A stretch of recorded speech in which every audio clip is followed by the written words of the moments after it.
आनंद एक कॉलेज में छात्र था। उसने एक डीलर के शोरूम में एक सुंदर स्पोर्ट्स कार देखी थी और वो लंबे समय से अपने लिए एक ऐसी ही कार चाहता था।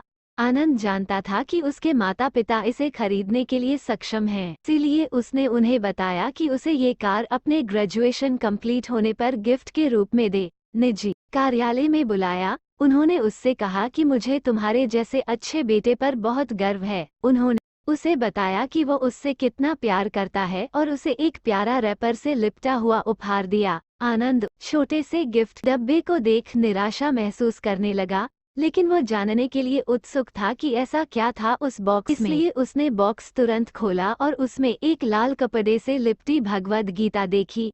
आप इतने अमीर हैं और आप मुझे केवल एक गीता दे रहे हैं। काफी गुस्से से अपने पिता पर वो चिल्लाया और अपनी नाराजगी और गुस्से के वश में आकर आंडब ने न आव देखा न ताव तुरंत घर छोड़ दिया। काफी साल बीत गए। आनंद अब एक सफल व्यवसायी बन गया था। वह अपने जीवन में खुश था। उसके 2 बच्चे थे। उनका परिवार एक सुंदर घर में रहता था, लेकिन उसके पिता के साथ टूटे रिश्तों के कारण उसकी आत्मा अभी भी आहत थी। आनंद अपने पिता का घर छोड़ने के बाद कभी उनसे नहीं मिला था।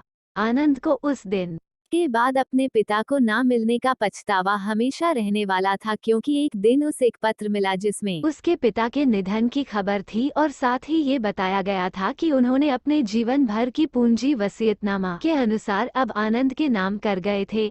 अपने पिता की सारी संपत्ति विरासत में मिली। तब आनंद अपने पिता के घर पहुंचा और कुछ महत्वपूर्ण कागज की तलाश करने लगा और गलती से उसे वही भगवद गीता का उपहार लिपटा हुआ मिला, जिसे देख उसे फिर उसी उदासी का एहसास हुआ। उस गीता को उसने अच्छे से देखा तो उस पर अपने पिता की हैंडराइटिंग में कुछ लिखा पाया।